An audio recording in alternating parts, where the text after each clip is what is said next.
দর্শক, আপনারা জানেন যে বেশ কয়েকদিন ধরেই টানা বৃষ্টি হচ্ছে এবং সেই বৃষ্টির কারণে কিন্তু সবজির বাজারেও এর প্রভাব পড়েছে। সেই খবরটা জানবো। আমাদের সহকর্মীরা আমাদের সাথে যুক্ত হয়েছেন রাজধানী এবং রাজধানীর বাইরে থেকে। রাজধানী থেকে যুক্ত হয়েছেন আফরোজা লামিয়া এবং আমাদের সাথে চাঁদপুর থেকে যুক্ত আছেন কাদের পলাশ এবং বগুড়া থেকে যুক্ত আছেন জোসেফ হোসেন প্রতীক। আমরা একটু আফরোজা লামিয়ার কাছে যেতে চাই এবং লামিয়া রয়েছেন মোহাম্মদপুর কাঁচা বাজারে এবং লামিয়ার কাছ থেকে জানতে চাইব যে রাজধানীতে এমনিতেই সপ্তাহের যেই শুক্রবারটাতে বাজার করে থাকেন বেশি মানুষ বাজারটা করে থাকেন, এই মোহাম্মদপুর বাজারের চিত্র কেমন দেখছেন, বিশেষ করে সবজির দাম কেমন? রঞ্জু, আমরা বর্তমানে মোহাম্মদপুর টাউন হল কাঁচা বাজারে আছি। এখানে এসে আসলে যেমনটি দেখতে পাচ্ছি, আজ যেহেতু শুক্রবার ছুটির দিন, সারা সপ্তাহের ব্যস্ততা কাটিয়ে মানুষজন সকাল থেকেই বাজারে আসছেন বাজার করতে। সকাল থেকে অনেক ভিড় দেখতে পাচ্ছি। আমরা যদি একটু আপনাকে বাজারটা ঘুরিয়ে দেখাতে চাই, আপনি দেখছেন যে বেচা কেনা চলছে। কর্মব্যস্ততা কিন্তু বৃষ্টির মধ্যেও ফিরে এসেছে। সকাল থেকেই গুড়ি গুড়ি বৃষ্টি হচ্ছে। আমরা বিক্রেতাদের সঙ্গে এবং ক্রেতাদের সঙ্গে কথা বলে যতটা জানতে পারলাম যে সবগুলো সবজি কিন্তু ৮০ থেকে ১০০ টাকা দরে বিক্রি হচ্ছে। বিক্রেতারা আমাদেরকে যেমনটি জানালেন যে ঢাকার বাইরে থেকে যেই সবজিগুলো আসছে সেই সবজিগুলো সরবরাহে তাদের আসলে অনেক বেশি অসুবিধা হচ্ছে। পর্যাপ্ত পরিমাণে সরবরাহ হচ্ছে না এবং অনেক পরিমাণে কাঁচা মাল কিন্তু তাদের নষ্ট হচ্ছে। সেই জন্য কাঁচা সবজির দাম কিন্তু বৃদ্ধি পেয়েছে এবং কবে নাগাদ কমতে পারে এই বিষয়ে আসলে তারা কোনো সম্ভাবনাও প্রকাশ করছেন না। আমরা দেখলাম যে এই সকল মৌসুমি সবজিগুলো আছে, যেমন পটল, চিচিঙ্গা, ঢেঁড়স, লাউ, এই সব কিছুই ৮০ টাকা ১০০ টাকা করে বিক্রি হচ্ছে। শসা বিক্রি হচ্ছে ২০০ টাকা কেজি এবং টমেটো এই একই দাম। কাঁচামরিচের দামও বেশি, ১৫০ থেকে ২০০ টাকা দরে বিক্রি হচ্ছে।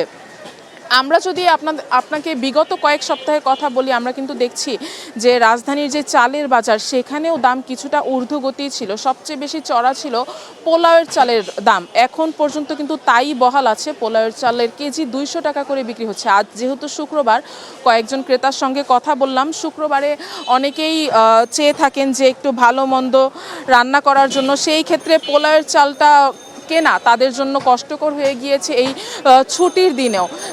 মাছের বাজারেও কিন্তু দামের ঊর্ধ্বগতিই চলছে। রঞ্জু, এই ছিল বাজার পরিস্থিতি। আফরোজা লামিয়া, আপনাকে ধন্যবাদ।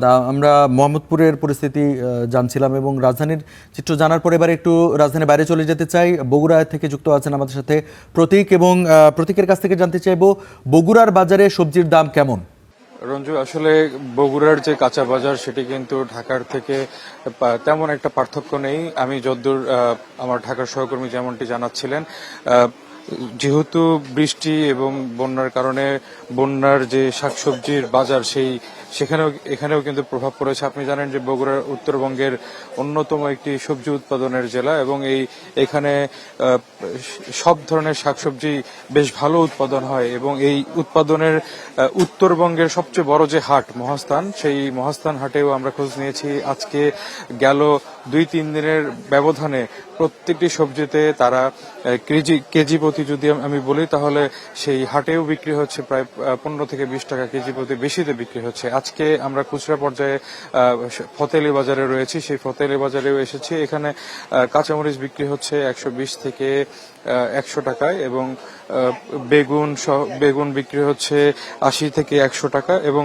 সবগুলো শাকসবজির দামই মোটামুটি বেশ বেড়েছে আমাদেরকে যেমনটি জানিয়েছেন ব্যবসায়ীরা। এবং একই সাথে যারা ক্রেতা রয়েছেন তাদের অভিযোগ যে অতিবৃষ্টির কারণে যদি সবজির দাম হুট করে এতই বেড়ে যায় তাহলে এর সাথে কিছুটা ব্যবসায়ী কিংবা যারা সিন্ডিকেট করে ব্যবসা করেন তাদেরও হয়তো বা যোগসাজশ থাকতে পারে। তাছাড়া এত বেশি দাম হুট করে বেড়ে যাওয়ার কোনো কারণ নেই বলে তারা অভিযোগটি করছেন। একই সাথে তারা বলছেন যে জেলা প্রশাসনের সমন্বয়ে যাতে একটি মনিটরিং টিম গঠন করে এখানে তদারকি ব্যবস্থা করা হয়, এমনটি কিন্তু দাবি জানিয়েছেন।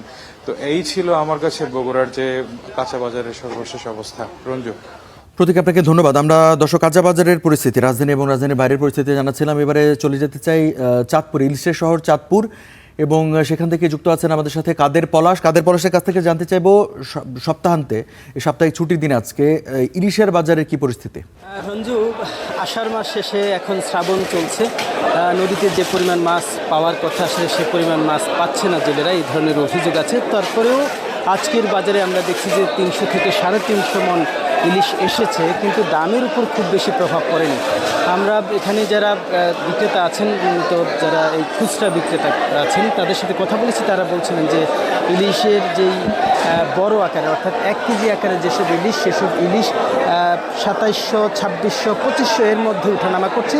যেটা নোয়াখালী, ভোলা বা নামার মাছ, সেসব মাছের দাম তুলনামূলক চাঁদপুরের চাইতে 1 থেকে 150 টাকা কমে পাওয়া যাচ্ছে। আর যেগুলো ছোট 800, 900 সেগুলো তাও 1800, 1900, 2000 টাকা কেজি দরে বিক্রি হচ্ছে। অর্থাৎ আমি কিন্তু চাঁদপুর শহরের বাবুরহাট, ওয়ারলেস, নতুন বাজার, পাল বাজার, এসব বাজারগুলো ঘুরেছি, সেসব বাজারে কিন্তু ঠিক এই দামেই বিক্রি হচ্ছে এবং এখানেও খুচরা বাজারে ঠিক একই দাম বিক্রি হচ্ছে। একটু বলে রাখি, আসলে সাধারণত জুন জুলাই এই সময়টা আসলে ইলিশের একটু ডাল সিজন থাকে, তারপরেও মানে মাছ ধরা পড়ে যদি নদীতে সেই পরিমাণ স্রোত থাকে।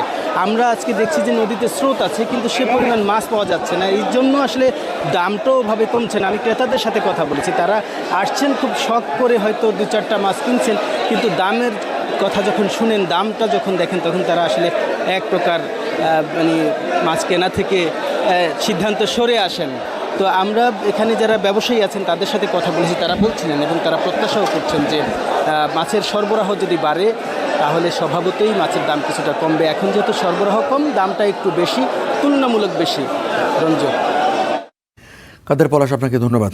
দর্শক, সপ্তাহান্তে যে সবজির বাজার এবং চাঁদপুরের যে ইলিশের বাজার, সেই খবর জানাচ্ছিলাম আমাদের সহকর্মীদের মাধ্যমে।